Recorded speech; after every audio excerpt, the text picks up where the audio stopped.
Support comes from the Missouri Forest Products Association, providing more than 41,000 jobs in the production of wood pallets, railroad ties, white oak barrels, hardwood floors, and more. Details at choosewood.com. From St. Louis Public Radio. This is St. Louis on the Air.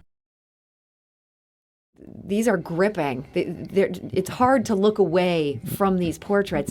Very stark black and white. Is that something that you were doing then out in the field? You weren't bringing them into a studio? Oh, no. Actually, that whole process varied towards the end. We got lazy, but no. You got lazy? I bought a big black tent that we carried around because I didn't want the light environment to interfere with my lighting. Yeah. But as it went on, that big black tent got to be cumbersome, so we got away from that. And I just hope to slap some people alongside the head and get motivated and do something about it. I mean, it's just a shame. I'm Sarah Fensky. Jerry Tovo has been a commercial photographer and artist based in St. Louis for decades. He's worked for clients ranging from Nordstrom and Bloomingdale's to Anheuser-Busch and Monsanto.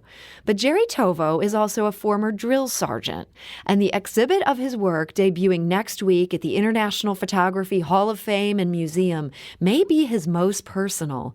It's a series of gripping black and white portraits of veterans dealing with homelessness. And Jerry Tovo joins us today. Jerry, welcome. Thank you. I'm glad to be here. So, Jerry, what first got you started on this photographic series? The Homeless Veteran Series itself? Mm-hmm. I've been a commercial photographer for 1,000 years, and I sort of became a niche photographer for black and white, and I developed a series of portraits that were on the gritty side. And when I heard that there's some splurge of news coverage about homeless veterans, TV, magazines, stuff like that, I thought, well, my style really suits that person, people who wear their lives on their faces. Mm-hmm. So I thought, well, this could be something interesting. Maybe I could do some sort of an awareness campaign and maybe motivate some people to do something about it. And so you had this idea almost before you knew the individual people involved. How did you go about finding the people to photograph for this? It was a learning curve. We started out locally, and we just did a lot of research. We found a guy here down around what they used to call Bum Park or something like that. And there was a gentleman who was kind of the king of the homeless. Mm-hmm. And we talked to him, and he rounded up people that were veterans, homeless veterans. So we got our start there. I didn't really like the way we approached it because there was a line of people waiting, and I'd rather spend more time and not have to worry about what's behind me. But it worked out well. We developed some technique and some smartness about it, and as we went on, we learned that we couldn't just show up in a community without having some plan. We tried that once, and it didn't work out well. It was a lucky situation because as it was Nashville. As we were leaving Nashville, I saw a group of men standing in a little corner of a park, and I approached them and I said, "Do you know of any homeless veterans?" And they were all homeless veterans. So it was good timing. And the guy said, if you really want, I can round up more of them and meet you here in the morning. So it was a stroke of luck, and he did, and he turned out to be a very good support person for us. That's great. Yeah. And so it sounds like some people were very receptive when you brought this up. Were other people not so sure? It wasn't the subjects that weren't sure, mm-hmm.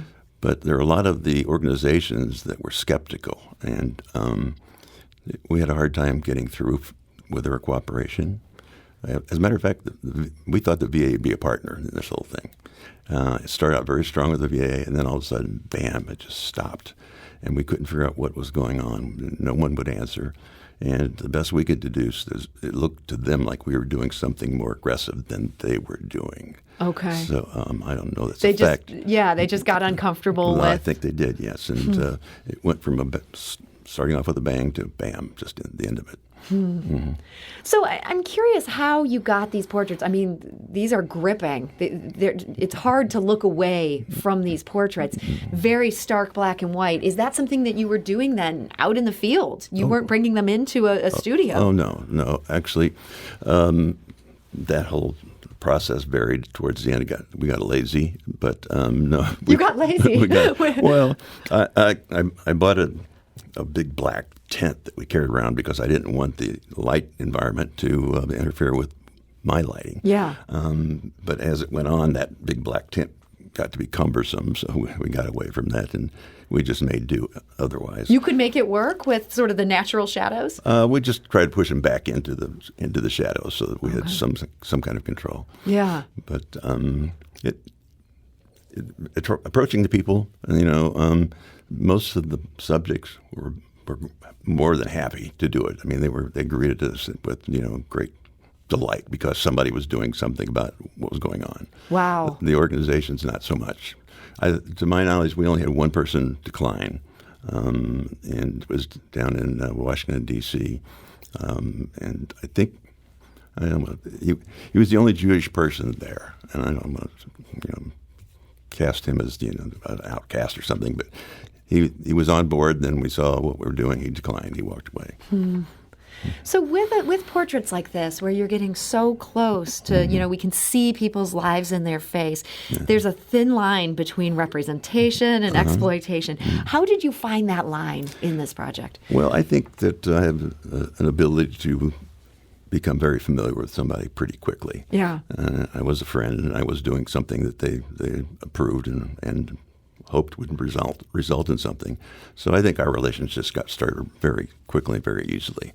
And we weren't that close, but it was a comfortable distance, maybe farther than we are now. But it wasn't a problem.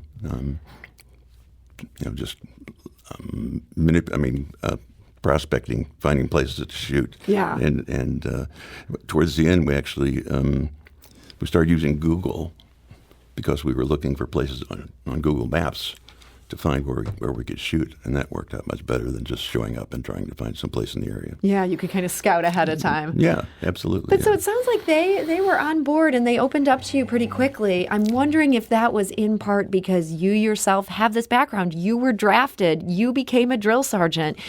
You could relate to them in a way that I can't relate to them. Well, I would hope so. I would hope so too. Yes. Did you open up about that at all as you talked to them? Yeah, sure. That relationship I established early.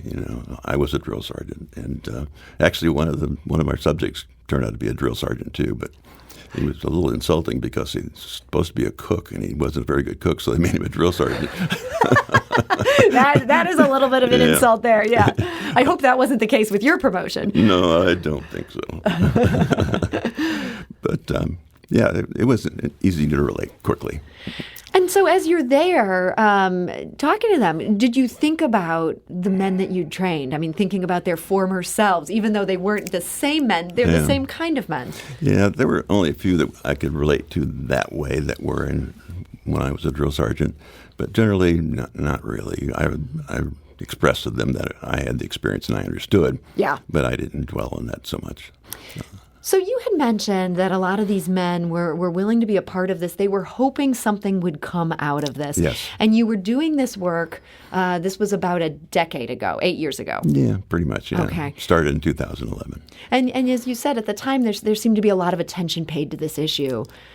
Yeah, from a press standpoint, I don't know that it didn't result in action. I don't know that the administration or the politics of it all was paying that much attention to it.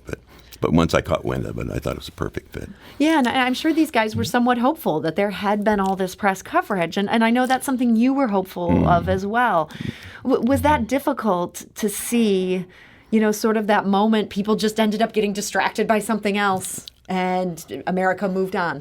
Absolutely, yeah. And our goal was to take this to shoot the entire country. We shot pretty much the eastern half before everything just kind of fell down due to lack of funding. But our goal was to get all of these images, these high impactful images, on a display in Washington D.C. where we can bring the politicians and their wives in and say, look Yeah. at this. Look at these faces. I mean, they're not just empty bodies out there, bums and stuff like that. These are people. Yeah. But we never made it to Washington, and it makes me very sad that we didn't. But that's just the way it ended. Yeah, you mentioned that it was a funding issue. Oh, big time funding issue. Yeah. And the weird thing is that first of all, I never thought for a second that it would be difficult raising funds for a project like this.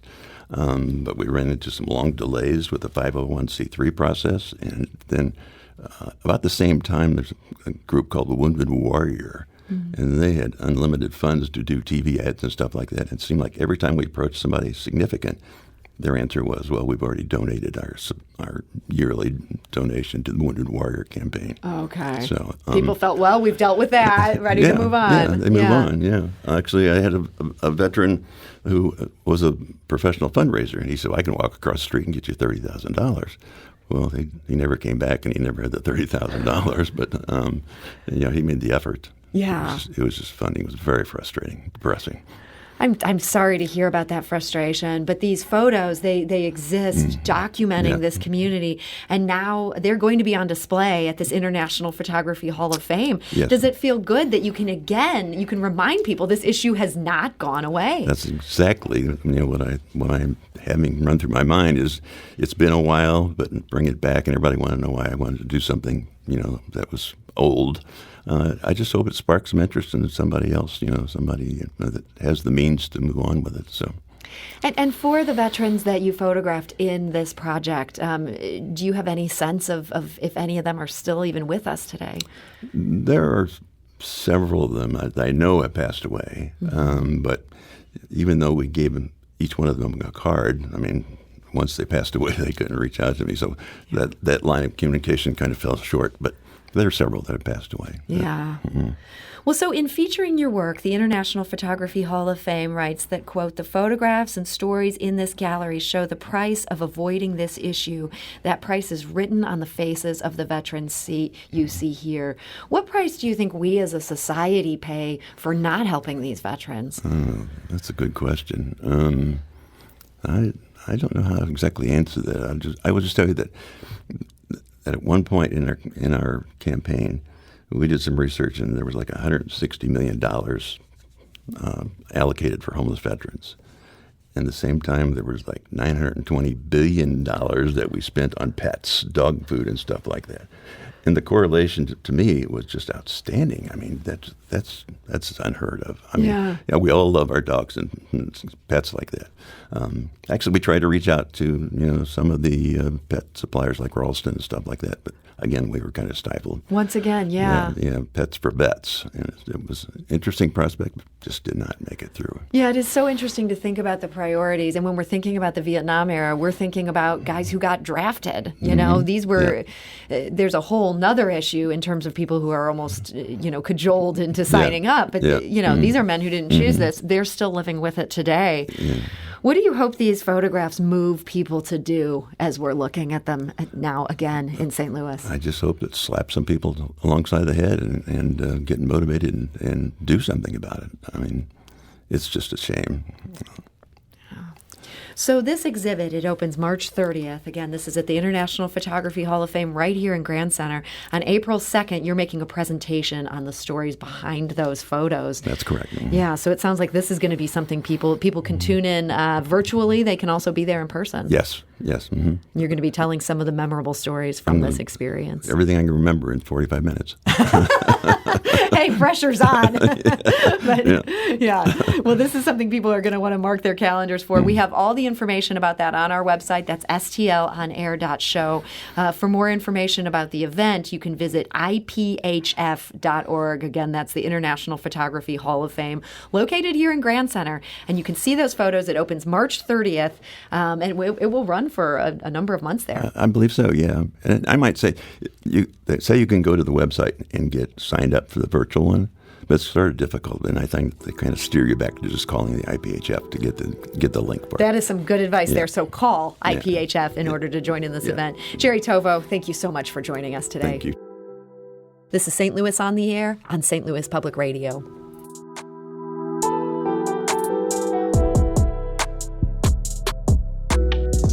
This episode was produced by Danny Wissentowski with audio engineering and podcast design by Aaron Dorr. Our executive producer is Alex Hoyer. St. Louis on the Air is a production of St. Louis Public Radio. Understanding starts here. Do you find yourself regularly listening to episodes of St. Louis on the Air? Suggest us to a friend you think might enjoy our conversations. And leave us a review and rating on Apple Podcasts on the App Store. It's the simplest way to help people discover our show. Thanks. St. Louis Public Radio is a member-supported service of the University of Missouri, St. Louis.